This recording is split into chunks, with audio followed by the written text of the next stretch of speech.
All right, from the flight deck of the astral plane, this is your captain, Starpilot33, with a podcast and a special guest. This is test pilot Condorblue. And that's not just a name. He actually test piloted some of these high-performance mushrooms, and he'll be telling you the story all about that coming up. So to give a little background first, Condorblue, tell us a little bit about yourself, your past history with psychedelics, some of the things you've done, and how you ended up helping me on this little experiment that we did. Well, I at this point I believe that I always was a test pilot because since I was a kid I always wonder what's out there, if we probably live in a tiny little bubble and outside is a huge other world, and a lot of those things that people now they're talking. And I remember thinking about that when I was 5, 4, 6, and always, I think that I always knew that it was something else but what we see. There's always something out there underneath us, on top of us, other forces, and these times of uncertain and a lot of pressure made me start going in that direction of start trying to find out a better way of living than that we are having now, that also a life that the human beings has been living for the last 200 years. I would say everything is a square, everything has to be one way because it's on the book, and all those things that we know is Middle Ages thinking. So I start seeing other type of ways of seeing things. So after the death of my father, that was like probably about 7, 8 years ago, I decided to start going deep in religion, and made me start reading books like the Bible, and I read it like 3 times, trying to find answers of the other side, because the day of my dad died, I had a communication with him. He came to me, he told me things, and since then I was very connected to the other side. So I decided to start looking for it, ways of going, try to communicate with the other world and the other side that we don't know. And I started going to a different type of sessions, and I did ayahuasca like about 20 times. Wow. And the last 6 I've done it by myself, because I found out that, very sad to say it, but the shamans, they're out there, 9 out of 10 are bad. Yeah. If it's not 1 out of 100 is good in these days. Everybody claims to be a shaman because they can give you some drug that you can trip on it, and then of course you come back with other thinking, but it's not really the spiritual way that you're supposed to take. So that way I feel very fortunate that I've been around the world. Heavy. That's heavy. That's heavy. Seeing things very unfair with the people, very sad. Yeah. That creates a lot of anxiety and depression. Sure. Because you feel very impotent. Right. Of fixing things. Right. Like you're helpless. You feel helpless. So the only way that you can really go forward is learning more. Right. So if you learn more, you can explain more to the people that is suffering things that they don't understand. So you're actually looking at the journey you're taking is actually to then turn around and help other people, to bring them out of like a dark place, and to help them learn more about things that can elevate them and lift them up. That is correct. Yeah. Because in one of my sessions, which was one of the most strongest one, which was not ayahuasca, not San Pedro, it was Bufo. Bufo, which is the poison of the frog that grows in the Sodoma desert. And I did like Bufo like 4 times. Wow. With no success on the first 3 because my shaman told me that my ego was too strong. So I will have to do it again in a very stronger way because I am kind of a very strong person that I don't want to see other stuff. So I did it and it was magic because like the last one I did with the shrooms, nothing was planned. That day I just woke up thinking that today is a very nice day to do that, and without knowing, my shaman called me after 6 months that I haven't seen him, and he told me that he just arrived with the new medicine and if I want to have a session the same day. So the same day I would just say yes. I went there, he prepared the session, and he put me in front of a mirror, totally naked.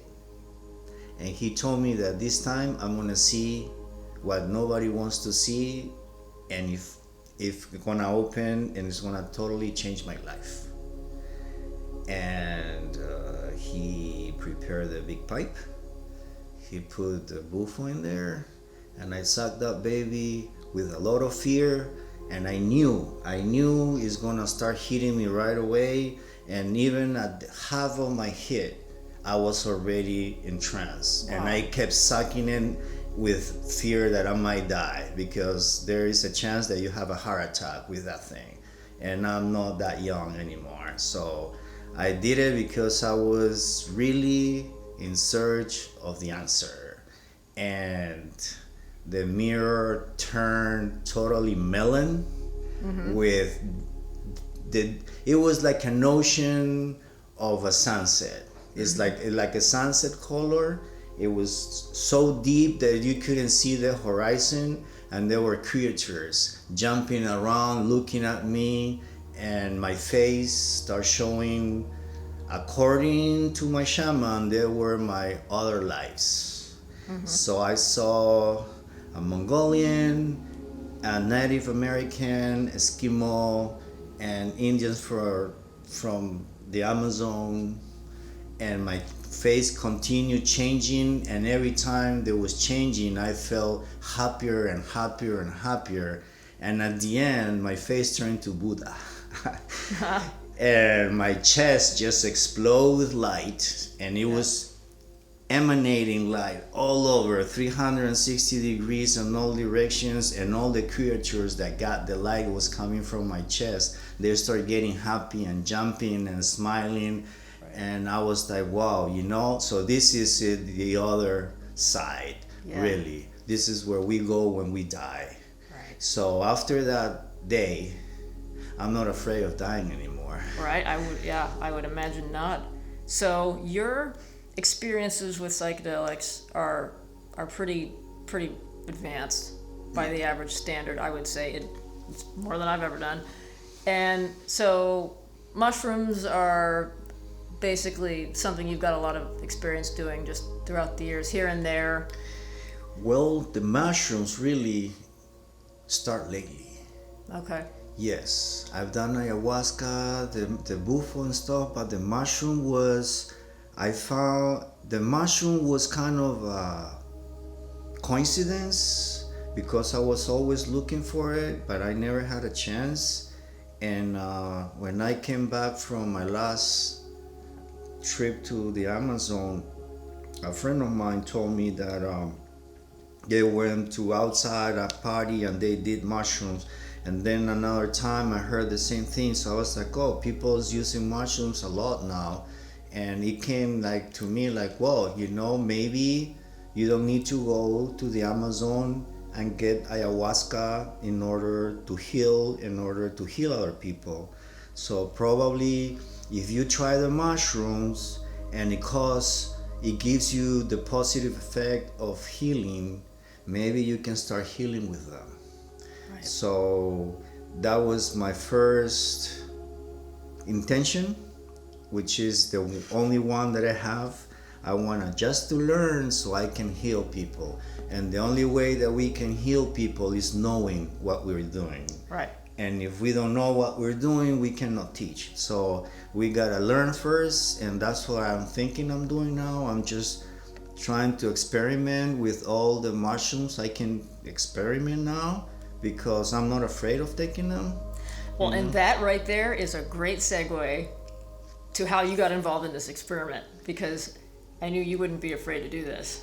Okay, so going back to, if anybody's listened to the last flight log that I did about that crazy trip that I had, that was like the capstone of a year's worth of high dose trips that I had done, and this was on a new batch that I had cooked up recently, and discovered that they were extremely potent. Well, after that, I decided that I didn't want to waste any of the liquid culture that I had in my refrigerator, and I needed to just use it up somehow. So I tried to make another batch, and what was odd was when I went to open up the bags of grain that I had inoculated, and they looked perfectly fine, and they looked ready to spawn. I cut them open, and they didn't smell with that mushroom smell that you're used to smelling. They didn't smell bad, but they didn't smell like anything. So just out of a preponderance of caution, I just dumped it in the garden. I just was like, I'm just going to scrap this and start over. So I dumped it in the garden. And I, watered it with the hose a little bit every couple days, but I really didn't expect anything to happen. Well, lo and behold, 3 weeks or so later, I've got penis envy mushrooms growing in my garden in broad daylight.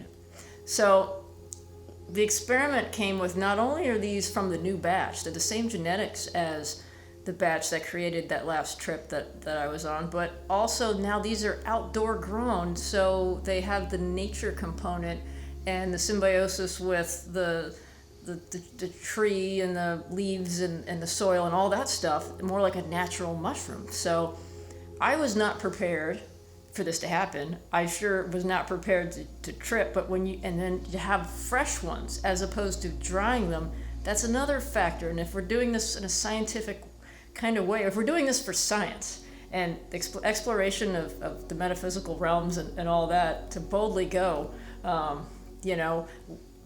this is good stuff. So these genetics, and then we've got fresh mushrooms, outdoor grown, and you just happen to be ready to do something. So I recruited you for this mission. I needed a test pilot for this mission, and you accepted. And so now let's hear the story of what happened the other night when you embarked on this adventure. Okay. And it was how much was that? It was fresh? It was fresh. There were 40 grams both together. Okay. Very, very meaty, very solid. They feel very good when I was cutting them, like a regular mushroom that you can buy on the store, like very, very thick and very fresh.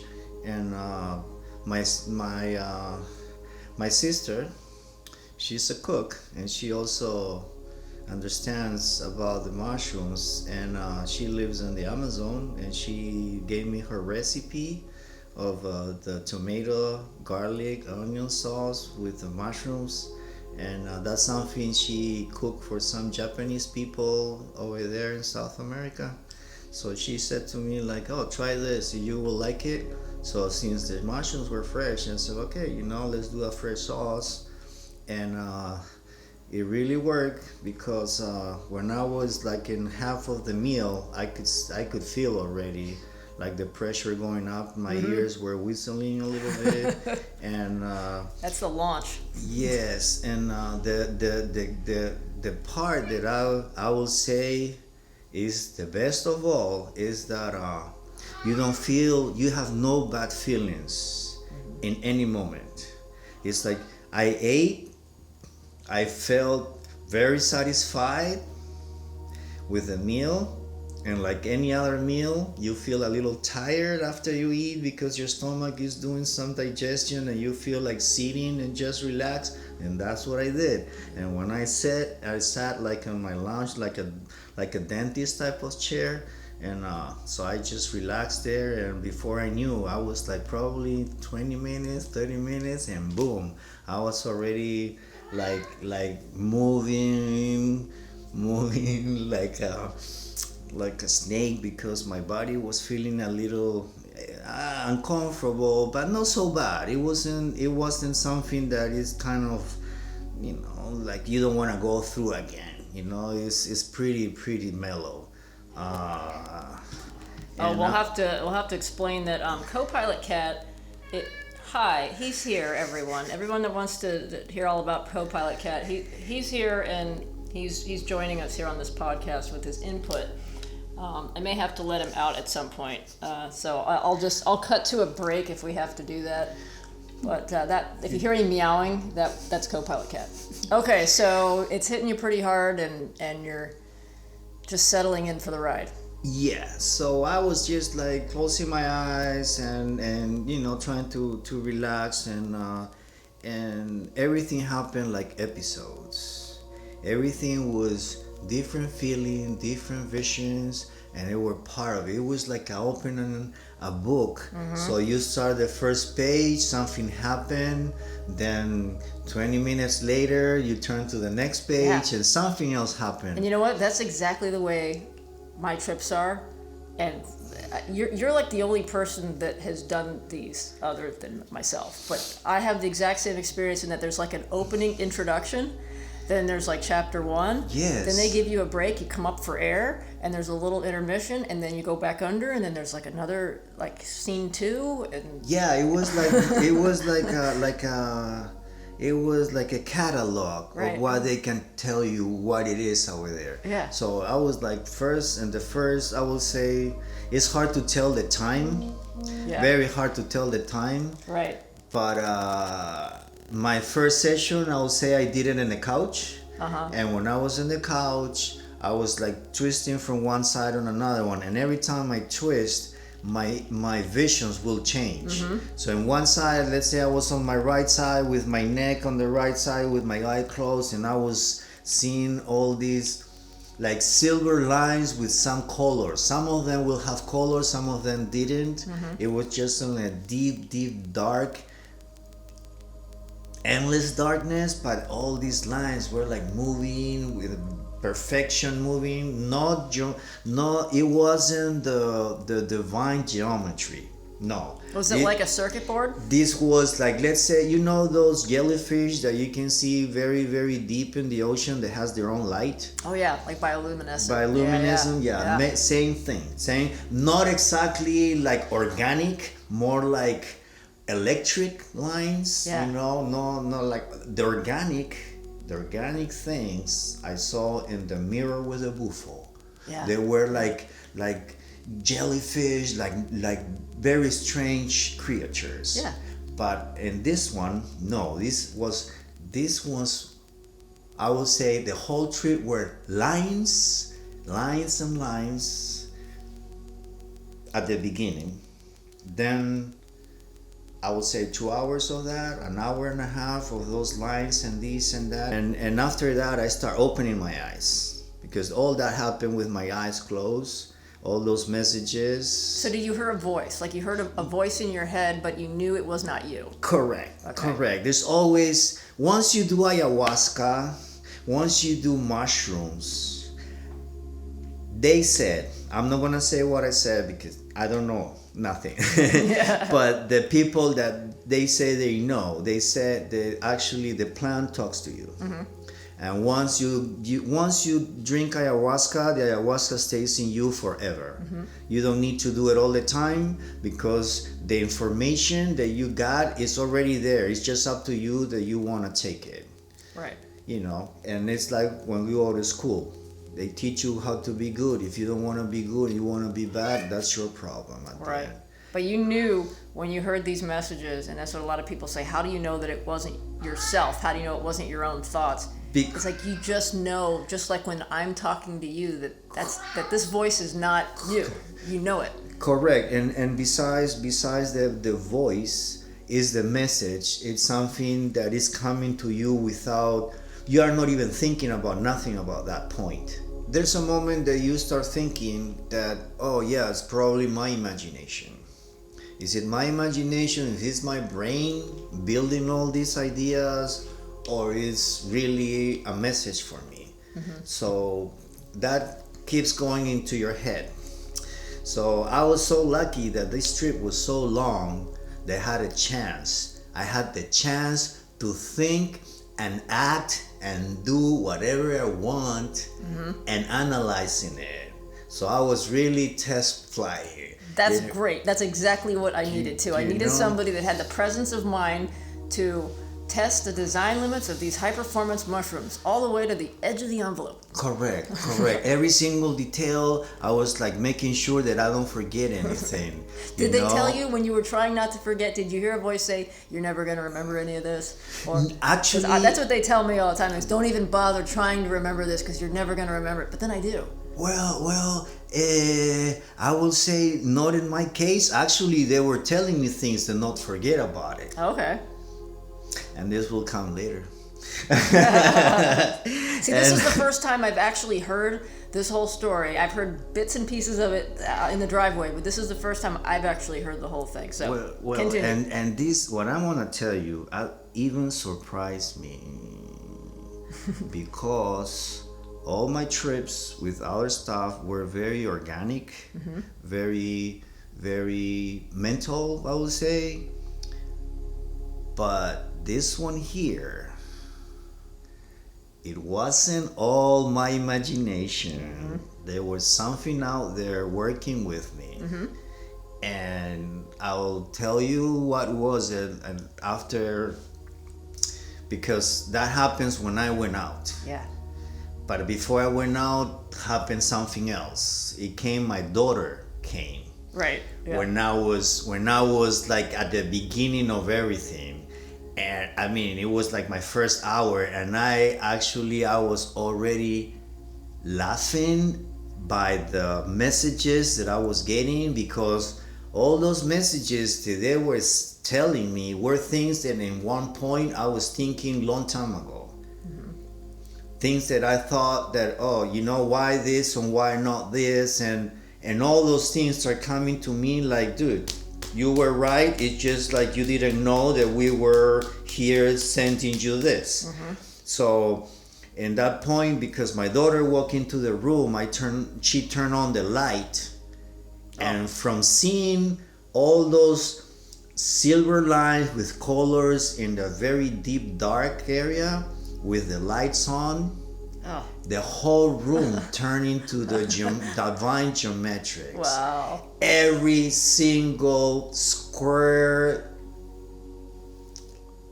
centimeter had a line. Yeah. And it was kind of being in a jellyfish, because there were different, let's say, codes or sheets of transparency between me and my television. Is like maybe 4 meters, and between me and the television I will feel like I was inside a gel, like a jello, like a transparent white jello, and inside you can see all these lines all over. So I said, okay, now that the light's on, I'm gonna go to the bathroom and release some liquid. So I went. I was like, I hope I can walk. Yeah, I'm usually barely able to walk. These are very, very heavy body load. Yes. I was like, oh sheesh, I hope I can walk. These are not the kind you go for a hike. Eat these and go for a hike. No. You have to lay down. You gotta lay down. So I was like, ayahuasca does that to you. When you walk with ayahuasca, it's like you're a little drunk, and you don't walk lifting your feet. You just you kind of scrape the floor, so you don't lose your balance. So the same thing, I had to do that, otherwise I will fall. Anybody else that they haven't done this before, it will boom drop right there. Because I was like, I have a little experience on that. So I walk into the bathroom, and geez, when I walk into the bathroom, I turn on the light, and there was like thousands of layers of of divine geometry between me and the wall, between me and the mirror, between everything. The floor had like a 1 foot of transparent geometry, and my legs were like in water. Did you notice like a mathematical quality to everything? Like everything turned into just like you said, the geometry, but it was like machine-like yet biological. Well, it is. Every line of my face, every line, I start looking at, because a lot of people are scared of seeing themselves on the mirror. Right. But after I did Bufo, after what I saw with the Bufo, I'm not scared of anything. Yeah. You know, so I was like, okay, there we go. Boom, turn on the lights and look yourself in the mirror. So I start looking and I turn like in a lizard. My skin start turning very, very rough, and every line that my face will make on the mirror, it will create a geometry drawing that will come out from there.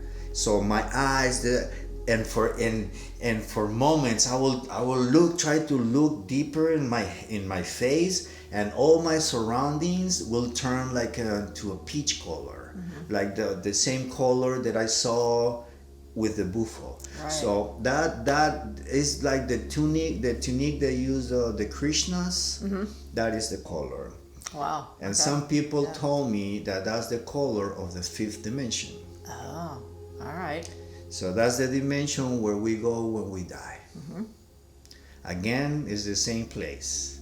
So after that, I went back to my chair, and I lay down again, and I said, well, let's keep going. Because it's kind of a break, like you said, but it wasn't really a break, because I continued to see in everything, but in my mind, I could move and go to the next chapter. So I went there, I sat on my chair, I closed my eyes again, and said, let's go again, Launch again. Yep. Let's go again, take off again. That's right. So I went like, whoa, and then was kind of the message, clear and strong, that was telling me that you and me should keep working together, because this experiment will bring us to a point that we can help a lot of people that have no idea what to do with their lives, because they have mental problems, anxiety, and all the stuff that I did have in some point. I don't say that mental problem, the mental problem word, and now I'm gonna say it in the microphone, everybody's crazy. Nobody is perfect. All of us have something dark, or if not, if somebody said, oh no, I'm an angel, nobody's normal. Nobody's normal. And we all have our little things that we want to work with. And that's why the world is the way it is, and nobody has the last word, and nobody wrote the book. The book has been written thousands of years ago, and we're just one page out of the millions of pages that the world has. Right. So the problem here is that there's no problem. I was thinking about the world. The problem the world has is the problem the world has is the control that everybody wants to control, and the control of everything, of you, of us, of them. So that is where the line divide us from those people, because we already know that the last word is not here. That's right. The last word comes from somewhere else, and that's why the COVID is doing what it's doing, and that's why nobody can say nothing, or nobody can control nothing. And it will continue happening until they decide that it's time to change to the next step. Right. And the world, and here is where the clear message is. And this also came to me before walking out to the outside.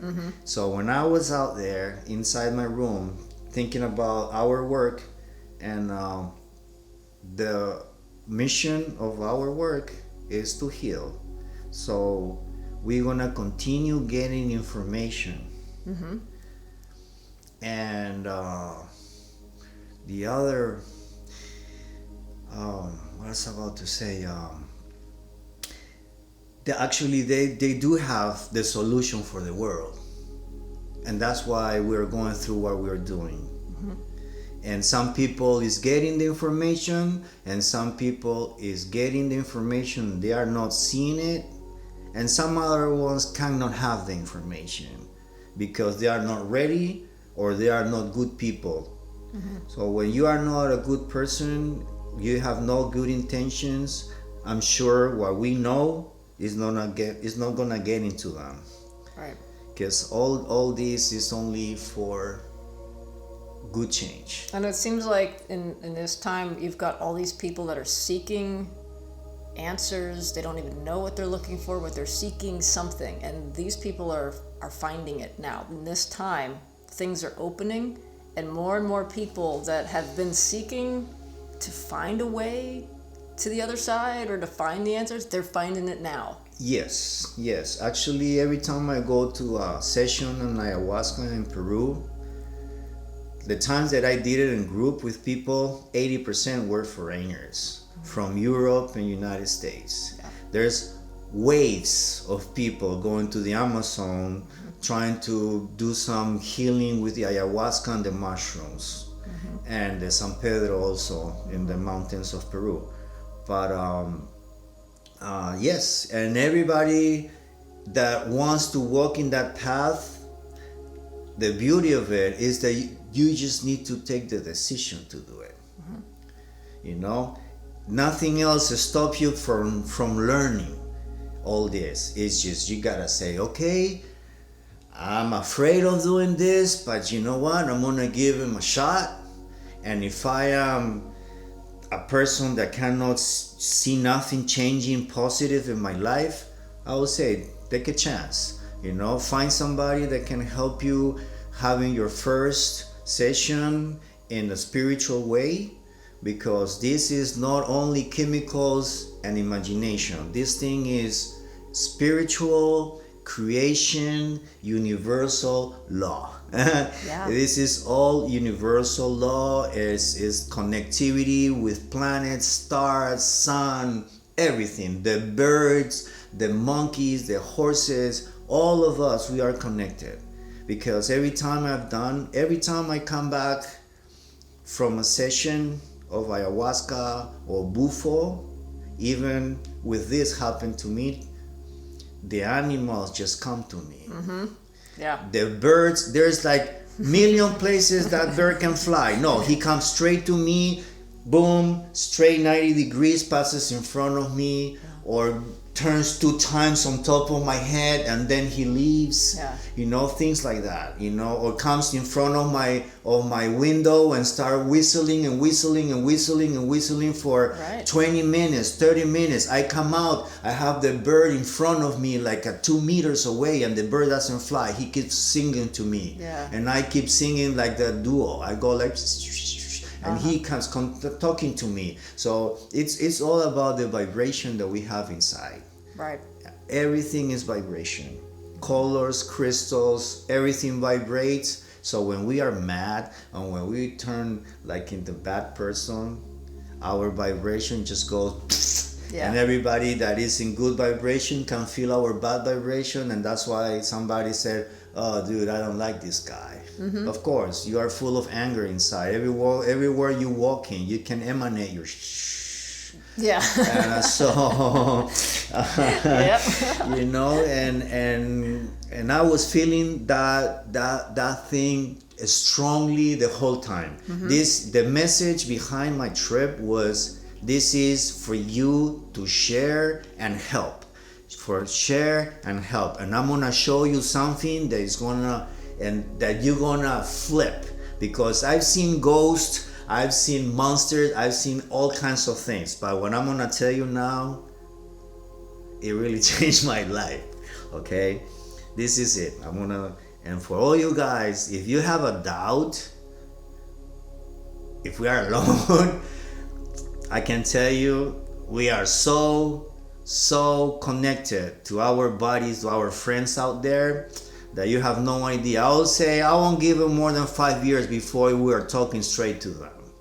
But yesterday, after the message of turning into a healer, the voice said, go outside and look at the moon. And I knew the moon day was the perfect day to do this. So I walk outside. But let me interrupt you for 1 second. Sure. Because remember, you were going to do it on the full moon, but then we had to wait a day. So you were picked on the full moon. But what's significant about the day that you actually tripped was I have a nerdy little astronomy calendar, and that day was the day that the moon was the closest.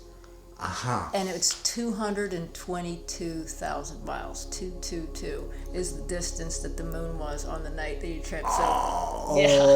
So, okay, now keep going. All right. So yeah, and I turn around and look at the outside. It was like the light was on, and it's like, oh yes, it's the full moon. So the voice kind of said, go outside. Go outside and enjoy it, and enjoy it. Go outside and enjoy it. So I went outside, looking at the floor because I couldn't walk properly. So my eyes were looking at my feet. Yeah. Because I don't want to stay. And there was I left things on the floor. I didn't really clean my area, so I was very careful not to hit something and break my toe or something like that. Right. And I opened the glass door. I walk into the patio. And when I lift my eyes, the moon was like 45 degrees angle east from my place, but all around there were these silver lines that connect these stars. So there were not 1,000 of stars, I will lie. It were like maybe 7 or 8. Very strange. Because when you look at the space, you don't see 7 stars. Yeah. You see thousands of stars. Even though it's a full moon, yes, the full moon blocks you from seeing a lot of them because they are around and behind. Okay, but then if you look on the darker side, you're supposed to keep seeing them. But it was kind of a cloudy probably. So, but if it's cloudy, how come I see the other stuff? Right. So there was one light 90 degrees on top of my head, coming up and down. I will say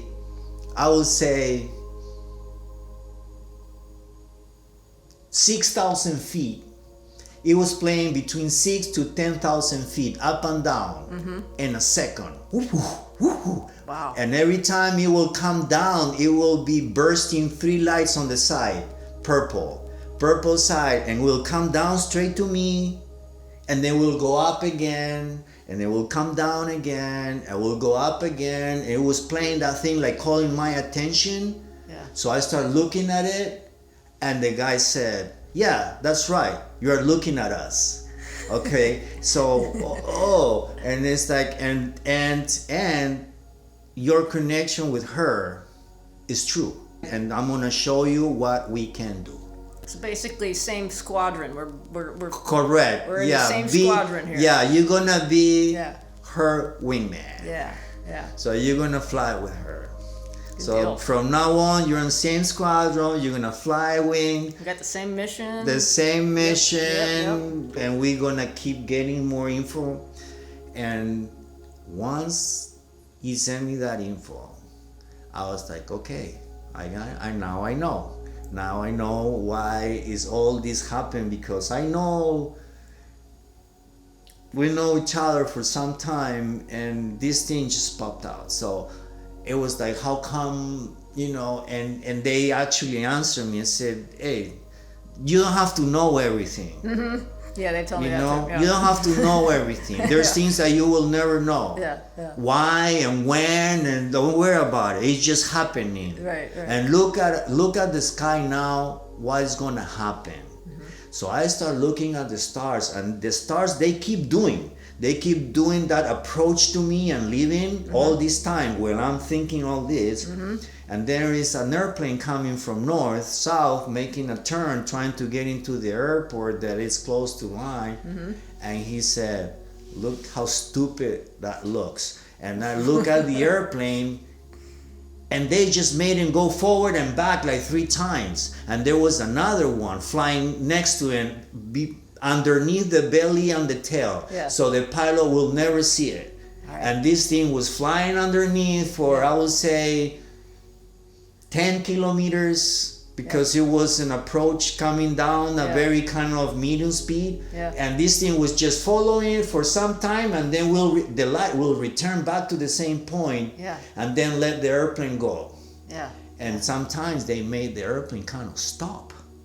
Yeah, just like stop in the air and then forward, stop in the air and then forward. And he's like, ha ha ha, look how we can do this. And I was like, oh shit. Yeah. So the whole space, in short word, the whole jelly space, because it's no air, it's a jelly space. Right.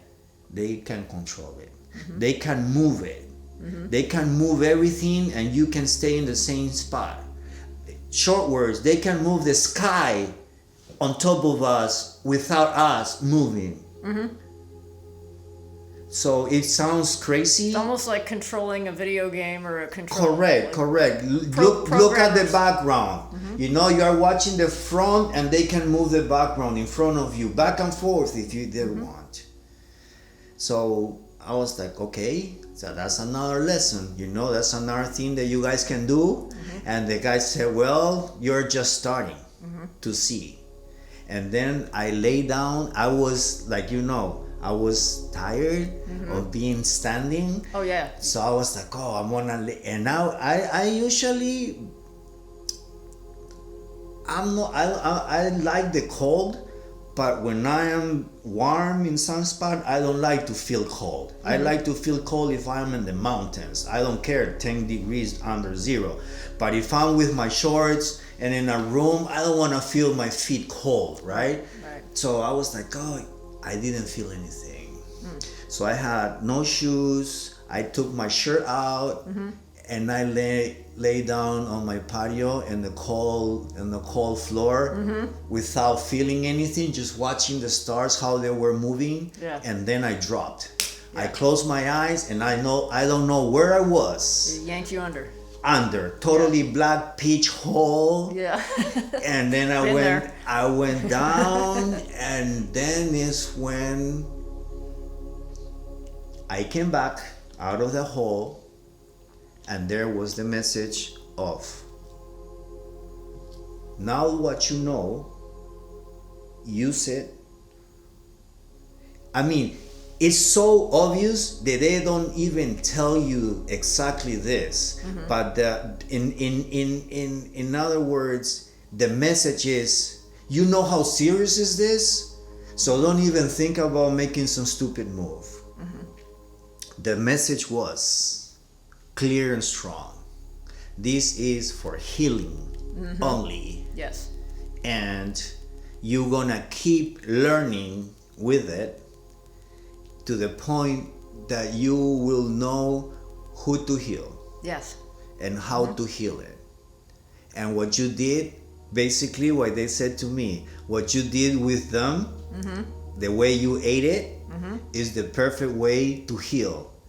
Because it doesn't cause any traumatic situation, like throwing up excessively. The things I like to do to myself. Right. You don't really need to feel uncomfortable with these ones. Right. You can always go nice and clean, and that's the beauty of the fresh. And that's what I was so curious about, because I've never had an opportunity to do them fresh, because anytime I get any fresh ones, I'm not ready. My schedule can't do it. You have a very short window with these where you have to. Yes. You can't just put them in the refrigerator for a week. You gotta just hurry up and eat them. Correct, and then the sooner the better. Yeah. And the beauty of this is that, remember, these are being harvested on the full moon too. Yes, so they were on the. So they had like 4 or 5 days of crescent moon, getting that light, getting that gravity, sucking that gravity up, and then the harvest on the perfect day, the 222. I know and that is magic holy, I would say. holy synchronicities. It's holy magic. It really is. You know, and that's why the religions, they use so much the divine geometry, and very sad that few of the writers or the people that put the things together, like our friend Constantine, screw up everything. Yeah. You know, he all the good messages, they hide it, and then now we are witches, so we gotta be burned. Right, you know, right. oh come on. You know, if we knew all this stuff that we know now in those days, the world today will be heaven. All right. You know, and that's why we have to turn this world in heaven. Well, you know, like you were saying, that not only are they healing for the person that takes them, but, you know, people get healing just listening to these videos and podcasts. You know, all around the world, somebody's going to hear this conversation and they can actually get something from it. Maybe they don't have access to psychedelics, or maybe they're just starting. Maybe they're in a place where there's just no way that that's possible, but they can still hear what you're saying and get some level of healing from that. So just like the mycelium branches out into all these places underground, and you know, that's the network of information that we're putting out there. Yes, and that's definitely the intention. And we all need help. Nobody is autosufficient. We all need help, and the worst people are the ones that look like they don't need any help. Correct. They are the most of the people, the stubborn people are the worst, because they wanna show that they are not afraid, that they are not scared, but at the end, the people that knows, we know that whoever is like that is because they are scared. When you are like that, is because you're scared of dying. You are scared of losing your money, losing your power, losing your job, losing your wife, and all these worries because of what? Because people always concentrate on the shit that they don't have. I'm sorry my French, but it is very common that most of the mental illness is because of the material and fear world. And fear. The fear of the material. Fear-based society and guilt. Guilt and fear is like, it seems to be cross-cultural too. It's not just one culture. It's like humanity in general. That's their biggest problem. It's fear. Correct. And the problem, well, it's not a problem, it's the story of humanity. Like you said, the religion was always connected to the governments, so government and religion was together to control the people. Right. You know, like, oh yeah, because of the church, you know, like I'm Hispanic, so I understand and I know a lot of Inquisition stuff, and I've been in Spain and I've been in South America, and I know exactly all the plan of Spain when they went to South America, and it's the same plan. Everybody continues doing it in this day. So what we did thousands of years ago, hundreds of years ago, and 20 years ago has been the same story, and that's why we're going through where we're going now. And the COVID, believe it, everybody knows. They just don't want to talk, but the COVID's gonna last. The first message that I got from them is the COVID's gonna last 5 years. 5 years before everything starts slowing down, and in 5 years we're gonna see the result of the devastation, and the people that is left is gonna do a different type of approach for living.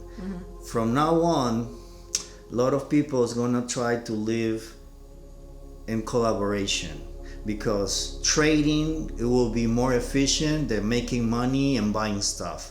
So the people that live outdoors in places where you can farm your own food and stuff like that, those are the people that are gonna have it easier than the people that depends on machines, on factories, on and somebody else to bring them their products. So if they don't bring them, you don't sell them. So it's gonna be a point that, you know, you better be close to the ocean, fishing, harvesting your trees and stuff like that, because that's what is important. Living in peace and harmony, and that's what the universe has been made for. Harmony, all good. If you come here to destroy, you're gonna pay. You know, it's and that's the other part of the this whole thing, the karma. Everybody talks about karma, but karma really exists. It's not something spiritual. It's more like universal law, you know, more like universal justice. You do this, you're gonna pay. Period. It's Well, it not. goes back to you reap what you sow. If you planted those seeds, you're going to get what grows out of those seeds. And that goes, many different religions have that same idea. Correct. And every religion that you go, like from Tibet to, I don't know, South American, the last tip, everybody talks about the same. And we all know that. So they are there. Everything is connected. The underground spirits, the outdoor energy, the magma in the center of the earth, everything is connected. Because all is energy flowing in one or another direction. And that's why people don't understand why when we think something, the other person gets the message. And it's simple. We think, we vibrate, the message goes out in the sky, and if the other person is a nice person, is connected with you, will get the message yes or yes. I've been drumming for a guy. My first, and this is something I like to share because that proof that my intentions work. And that what is putting me in this, I would say, my new career as a test pilot and a shaman probably. Right. Because since I went to northern Canada and I met these the Lillooet Nation years ago, 12, 14 years ago, I met them. I met the medicine lady. I fell in love with the Indian culture, the native culture. So I bought my first flute. I'm not a musician. The only thing I can is knock the door maybe, but I don't play nothing. And then I bought the flute and I start playing like I just want to play because I like the culture. And after, I would say 4 or 6 months that I play, I start finding that every time I play, my soul will be like more peaceful. So I start like catching peace every time I blow my flute. So friends of mine told me, yeah, the flute is the sound of the heart. So when you play a flute, the frequency of the flute comes with your intentions, and that's why the natives, they play the flute to the sun, and when they pray, they play the flute to calm everybody.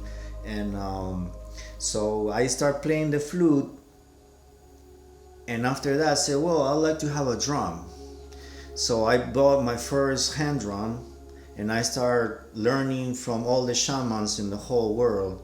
And it's interesting because most of the people think the shaman is a word that comes from the Amazon, but shaman comes from Siberia. It's from Russia. The first shamans were from northern the world because the living is so hard that they have to do shamanism in order to catch their food.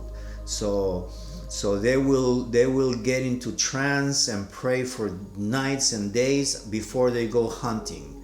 So what they do is they ask the universe to tell the seal to show up tomorrow because they are going to hunt. So please, universe, send me your son seal. When I go hunt, I can kill her and take it home and feed my family. So that's the whole idea of the shamanism, how they started. So the drumming with the voices, oh, boom, boom, boom, boom. When you do your vocals, you are thinking also. So that's what I thought, that's what they do. So I started doing it. I started like drumming and singing and sending my message to the outward. So my mother called me one day and said, hey, you remember this kid that used to live in front of the house? I said, yeah. Well, they just took him to the emergency room and he's only using 20% of his lungs. So he's about to die. They're gonna put the pipes on him and please pray for him. So that night, I was like thinking, without her call, before I was thinking about next day going in the sunrise and drum for him. So next day I went.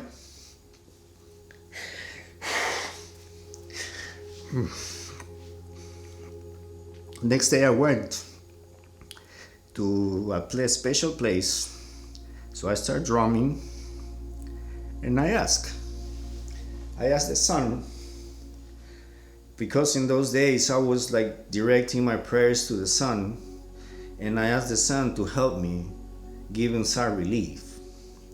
So the only thing that I thought was just asking the universe to send him some type of spirit to make him feel like he's not dead, so don't get scared, because your spirit is gonna come out of your body. So when that thing happens, I want you to be with somebody. So I start drumming for hours until my hands start having blisters. Yeah. So like an hour and a half later, I just stopped. And I went home, and like a week later, my mom called me and said, hey, remember the kid that I told you? I said, yeah. Well, good news. He came out of the hospital. I said, glad, thank God. So he came out of the hospital, and like another week later, that he was like already like calm, and he told his mom, I don't know what happened to me when I was in coma, but I was sitting in Condorblue's house with two guys, this guy and this guy. Those two guys were two guys that live in front of my house, that they were dead. Mm-hmm.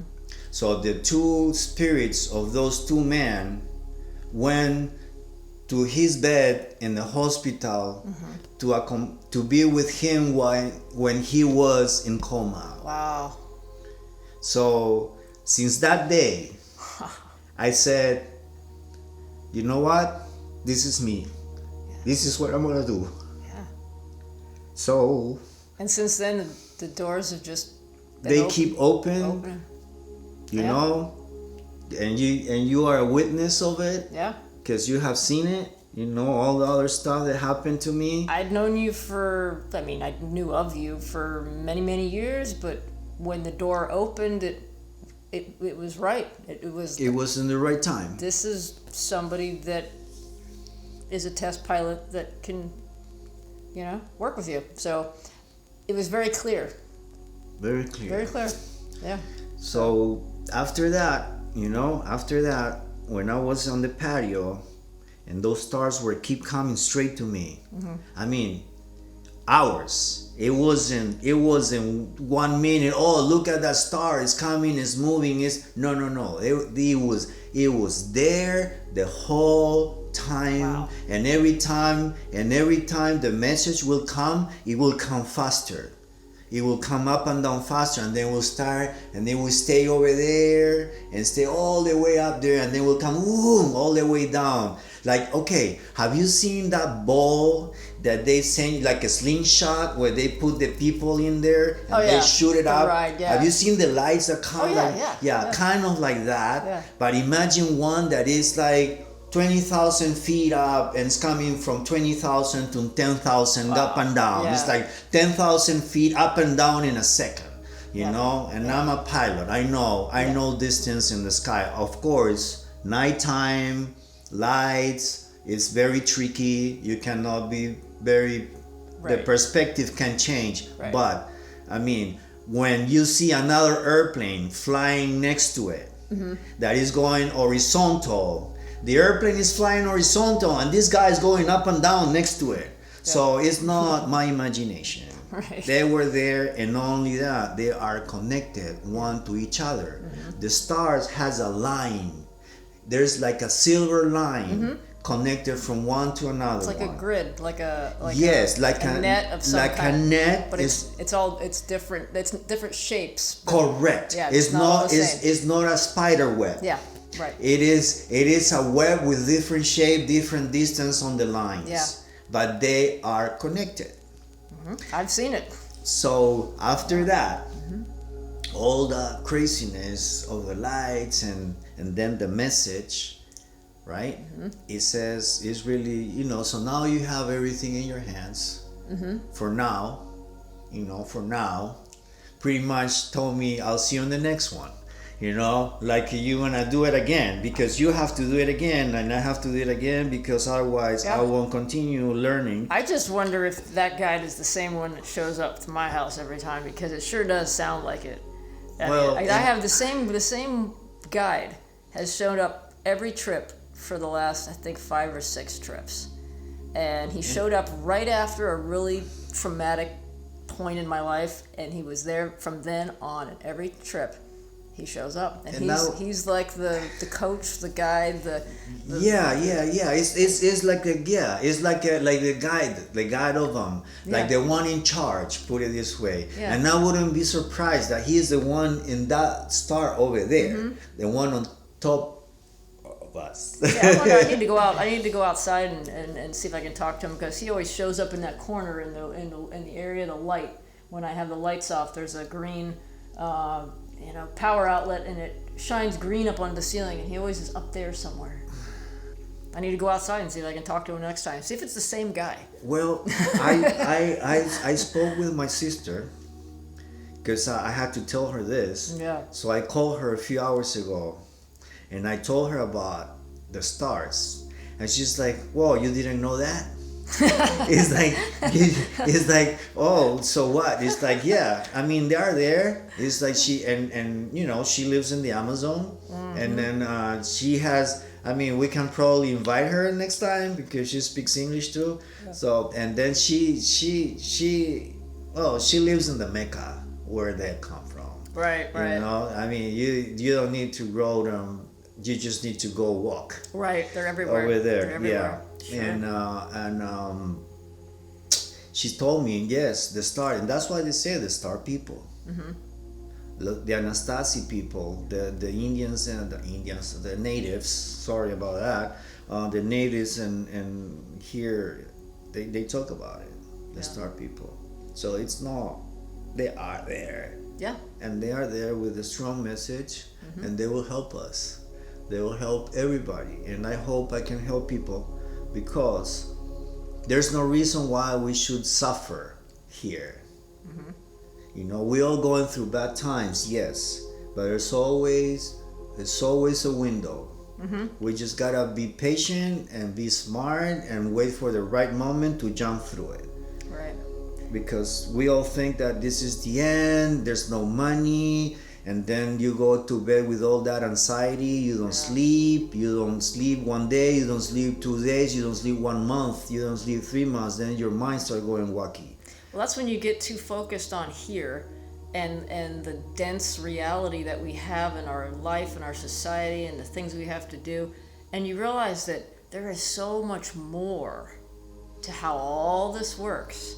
Correct. Than we know. And we know just a little tiny bit, of what really is out there. But just knowing that there is more makes you feel a little better when you go through things in the day.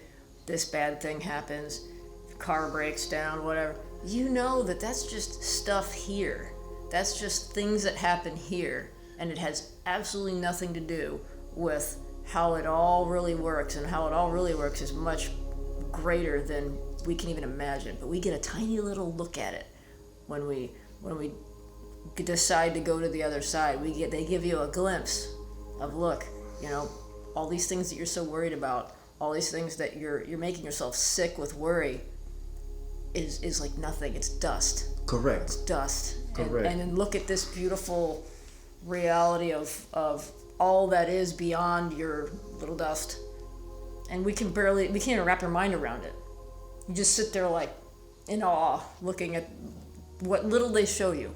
It's just, we're awestruck at it. Correct. And it's so wonderful that exists. Mm-hmm. And thanks God, mm-hmm. they are in control. Because if we leave the control over here, it's gonna be. I'm glad somebody's got control of this ship, because thank goodness it's not us, because we do a great job of screwing everything up. Yeah, like every day we do. Yeah. We're still doing it. Mm-hmm. And nobody knows what's going on. I'm That's glad the funny somebody part. has a plan. Yeah. The funny thing is it's like the commotion is happening, but nobody knows what's going on. Yeah. And because you know what, there's no going on, because they have no control of anything. Things are just happening by natural. Things are happening, and we don't understand. And I think it was explained to me once, like we're like on a boat on a surface of an ocean, and we're feeling waves. We're feeling waves. We don't understand about a storm above us. We don't know about what's making the current under the boat. All we know is we're getting rocked, and all we see is our little tunnel vision situation, and we don't have any concept of the whole ocean or the whole sky or the whole depths of the waters and how it all interacts. We have no clue. All we know is our boat is rocking, and that's how we kind of, if you're focused on the physical world, you're just saying, I feel like my boat's rocking, I'm gonna tip over, we don't understand how it all fits. Right. And so what this tells us is it gives you just a little bit of perspective to show you that, look, there is something more to your environment than just you and your little boat on the ocean. Correct. That it all is interconnected, and that somebody's got this under control. Correct. As bad as it may seem, Correct. where you're at right now. And then the universe is so perfect that really it runs by itself. Right. It's so intelligent. Mm-hmm. Everything is so intelligent that it runs by itself. And that's what my sister said to me. Those stars are intelligent stars. That's what I got, the same message, that That's what conscious. she said to me. Yeah. They're conscious, intelligent stars. Yep. And so that's why actually in the stories of the Bible and stories of the Tibetan stories, the Chinese stories, the dragons and all those things, they always talk about light. They always talk about the light that came and the guy went flying and this and that, and that's what it is. Our world is so primitive for them that we are just in the first stage. I mean, it's like we are in kindergarten. Yeah. In order to be in the other side and thinking right, we gotta go through what we're doing. Like 98% of the population of the world is dumb. Mm-hmm. I'm sorry to say it, but most of them are so in the solid state and the money. All their life runs around the material world. Right. And once you take all that from them, they are nothing, to the point that some of them kill themselves when they lose what they have. Right. I lost all my material stuff. Oh, I blow my mind on my head. Why? I mean, you cannot start again? Yes, you can, but you are afraid of it. You don't want to do it. So that's what they told me. They said, don't become so focused on this reality and its material things and your job and your this and your that and your problems, and then also don't totally lose yourself on the other side either. Correct. You want to have one foot here and one foot there, the other side. and so in balance. Correct. So that what you know over there can help you not take yourself so seriously over here, and when you do run into things over here, you have a perspective, a bigger picture. Correct. And that's where he said the healing can come in, because if you're all on that side, well, you're crazy over here then. And then if you're all over here, you're just a malfunctioning mess. Correct. So both sides are not good for a person who's a physical being in this dimension. You don't want to be losing yourself over there to where you're not functional, and you don't want to be completely absorbed in this reality, because that'll make you miserable. Correct. You want to be one, and if religion, worked the way it's supposed to, that's what it's supposed to do. Faith, you're supposed to have a grounding here and there and apply what you know of the spiritual to help your life in the physical. If it worked the way it was supposed to, that's how it would. But we've of course screwed that up, you know. Correct. And yeah, and that's the problem when people just base on one side on the other one. But I will be honest with you. All my career, my last 10 years, I had very, very strong intentions to go up on the mountain and stay there for a while. A lot of times. I still feel like I should do it. You know, I got that strong feeling that I should go into the desert and to break my fears, because a lot of people said, dude, you can go anywhere and stay there for 1 day, 2 days, and then it's easy to say. You know, it's easy to say. But I mean, how about walking to a woods? Walk into a dense wood in Canada to see how long you're gonna stay there. Like 5 minutes later, you're gonna turn around and say, no, this thing is too much for me. Right. The energy in those woods are like intense, you know, and in the jungle, in the Amazon too. You go like, oh yeah, that's a very, oh yeah, I'm a Tarzan and I'm gonna go in there and I'm gonna, yeah, right. Go in there, you start walking into, first, you won't be able to cross more than 3 meters without getting yourself caught with a leaf or something like that, you know, or a spider jumping in your face or something like that at nighttime. It's almost impossible to walk at nighttime. And even at daytime, it can take you 3 hours to walk a block, you know, it maybe more. And but in all those places, the people that have control over all those plants, they know there are energies walking. I mean, they relay their luck and their future in spirits of jaguars and plants and stuff. And that is the amazing thing for me, is that in certain areas of the world they use certain type of plants and their visions are in certain ways. They see some things, and then you go to another place, they take another type of, let's call them drugs so people can feel good. Let's medicine better. So they use another type of medicine and does similar effect. But it's not the same. It's not the same. Like the ayahuasca made me see Shipibo signs, Shipibo geometry everywhere, and the mushroom doesn't. Right. This one, the one I took, I didn't see any Shipibo lines, only divine geometry. And I did see both with some other type of mushroom long time ago. Like my first time that I did it, it was like Pinus invite, I think it was. The little ones, very tiny ones, and I thought it's not gonna be strong, and they were strong. And then I saw the Shipibo and the divine geometry at the same time. Wow. So it's strange. It's very strange why you see one thing with one and why you see other thing with another one. So there's where my job's gonna start.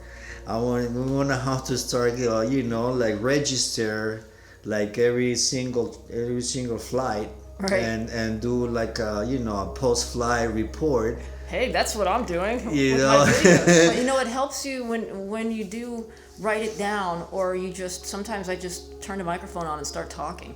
But by just talking about it and trying to tell the story to yourself, you start to get the download and the information, and you start to process what happened by telling the story.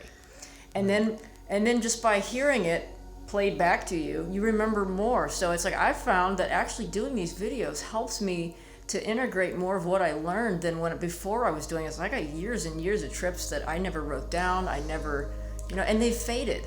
They faded, but the ones that I made the records of and the videos, is I remember clearly what happened on these trips now, because I was able to just the next day talk about it, write it down, and then help other people. I can relate, like, oh yeah, I remember the thing with the stars, and Right. it helps to solidify it in your mind as to what happened, because like it fades so quickly the next morning. If you don't do something to try to preserve it, Correct. it will fade very, very fast, and you'll forget what you knew. Yes, and especially the visions. The visions Yeah. can go away if you. Thanks God, I have a very graphic memory. So I always, all my life, I've been trying to remember shapes and colors. I wish I could draw some of the stuff I see. Wouldn't it be cool to be able to draw some of those, to be able to create a visual that's exactly like what you, but it's almost like it's beyond our ability to quite capture. You could almost do it digitally with some of these computer programs, but it's never quite there. I've seen some really good ones, but it's like not, there's like a little fraction of it that we can't capture yet. Yeah, well, because it's 3D, because it's in different dimensions. You can't even capture it in 3D. It's overlapping. Yeah, it's like even with hologram will be difficult. But that's how it feels. Like I was in a hologram in the room, because between me and the TV, between me and the walls, there were like this kind of thick, transparent thing, with lines and stuff. And so how long did this trip last? Like beyond that, when you were outside, what happened after that? Did you just slowly come down? Yeah, well, after I went outside, I came back in there, I lay down again, and I had thoughts, more like, again, the message of, now that you know all this, and now that you can help. They make you put it all together at the end. Yes. This is like the end of the book. It said, now that you all know that you know all this, that I revealed to you. You know what to say, what not to say, who to talk to, and who not to talk to. And you have enough information and capacity to pick the person that you want to heal. Like they'll tell you who. Yes, because this thing that you are doing is not for fun. It's so serious that you pretty much you will lose your power if you start doing stupid stuff. That's why most of the real good shamans, they don't charge when they heal. You don't supposed to charge. But now you go to South America and the first thing is give me $2,000 and I'll cure you from everything, and that's BS. Correct. And you understand, Correct. and like I always tell people, if you eat them, you're responsible for whatever happens, good, bad, or otherwise. You signed up for it. You got on the roller coaster. You put the harness on, and you committed to this ride, and there's nothing you can do about it once you get it. Once you're in it, you're in it. You can't say I want to get off the roller coaster, or I want it to stop. No. You leave all that back behind you, because by getting on this, you're going to see it through all the way to the end, regardless of what happens. And if you can at least be on board with that, you're fine. But it's when people, they get on and then all they want to do is just I want this to be over. Okay, then you weren't ready to come this far. Correct. That's where you need not just a trip sitter, but you need a trip sitter with some experience, shaman, somebody that can guide you through this. If somebody wants that kind of deep experience, but are maybe afraid to do it by themselves, they can have that kind of an experienced guide that can walk them through it and know when to back off and let them have their experience without interfering. Correct. Like a good pull person pull knows. them on the trail, and then just leave them and watch them. And like what they did to me with the ayahuasca. Because that's what they do. They give you the shot, and then they look at you sometime they come and look at you, and they give you more if you need more. Or some other shamans like to give you water, because they are afraid of you passing too much to the other side. So they give you water so you throw up and not have the full charge of it. But I learned that for me, I just hold it. Yeah. I don't throw up. You don't I throw up only when they gave me the water, because they boil the water on the fire. Oh. So the water, what this is Amazon, right? Yeah. So they come with a pot of water, boiling water, but the pot is already dark, as you know, because of the charcoal, and the water tastes like charcoal. Oh. So as soon as you drink that warm water with the charcoal, boom, you just want to throw it up, you know? And that's their trick, because that way you never really get that strong one. Yeah. And why? Because they do commercial stuff. Yeah. You know, they catch 12 guys, they give him to 12 guys, and one guy is not even playing a good music for them to go. And we were sitting on the bench. No, you have to lay down on the floor. Mm-hmm. You need to lay down on the floor. You need to have the guy next to you, and if the guy that is next to you can sing or can play an instrument that will take you deep, that is the way. So some of these places where they've got 100 people in the room, or they've got, you know, just a whole room full of people. It's even dangerous because all the energy is mixed together. Right. And there's some of people that they are really crazy. They have very, very deep problems that if you have a young person next to it with, you know, with not so much problems, they just insecurity type of thing. Then you have a very crazy person next to a person that is just, you know, like, and those things really, really can hurt you. Well, yeah, trip energy is real, and I tell people, because a lot of people like to trip in groups with other people, and I had a trip sitter at one point, but I found that tripping by myself was better because I pick up on the trip energy of anybody, even if they're in another room. It's like having a TV on in another room. Correct. I can still see what's going on. Correct. Correct. From their trip, and if I'm in another room, I'm still getting that energy, and it's interfering with. I never really break through. Totally. You know, and so I think, and a lot of people are a little bit afraid of going that far, and so they want to be in a group, and so they don't want to go that deep, and so they use it to kind of stay over here on this side. Okay, so on the how was the come down on the trip? Like how was it when it was fading? You know, was there any discomfort, or was it just like a gentle fade when the trip? I would say the whole trip was very gentle, even though the visions were very strong and clear. But from my point of view, it was very gentle. My body didn't feel anything strange. My stomach even didn't make a gas with it. You know, my stomach was totally good all the time. My muscles and my whole nerve system was very calm. I wasn't like, you know, sometimes when you take some stuff, you stay like a wire, like a little zzz, your nerves. Yeah. But not in this case. Everything was like very relaxing. Yeah. And I went back to my couch, and then I think there's where, you know, like kind of the music of the end of the song, the movie comes. The credits Song, you know, like all is done, so now you know everything that you have to know, and you know, now you just see on the next one. Right. Did you get a sense of them saying goodbye, like, it's been, thanks for coming, it's been great, you know, thanks yes, for... Yes, they do the same thing. Actually, that happened when I was about to walk into the house. When I was looking at the star coming up and down, I look at it, and pretty much in my mind, I was like, so what else? You know, what else you gotta tell me? Yeah. My question was... And then it started coming up and down and said, take care of the project, and you have all the info that you need.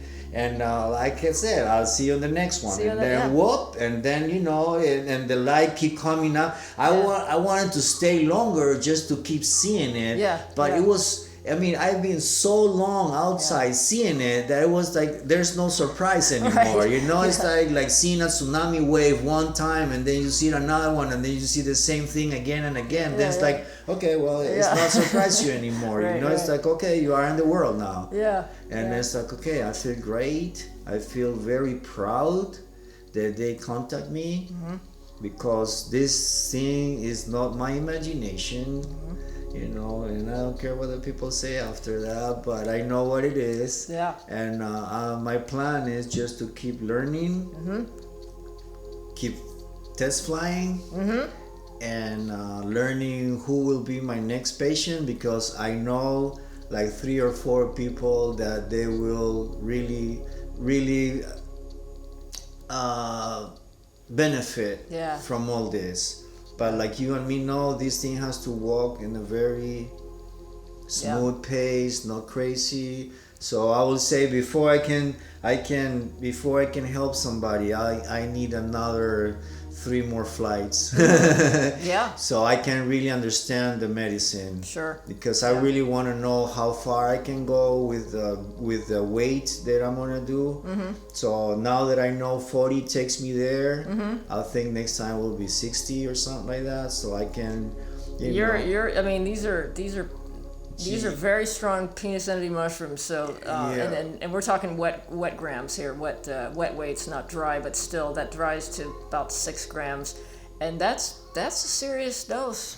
That's a serious dose. But I mean, if you're somebody that's done what you've done, you can benefit from that. It's not like jumping off the high dive and just jumping into the water. You can actually control yourself. Correct. And control the, do what you're supposed to do, and you know how to get out of trouble if you get into trouble. Yeah, so. And I know that it's that I will continue learning every time I do it, because that's what I experience every time. Every time I go out there, I come back a different person. You know, and for good, because I mean, it's helping me, it's helping the people around me, you know, because if you're good, the people around you is gonna feel good. Right. And that's a problem when some of us have those anxiety problems and anger problems. I mean, a lot of people live with anger inside for things that they didn't do. It's just somebody did something to them and they live with a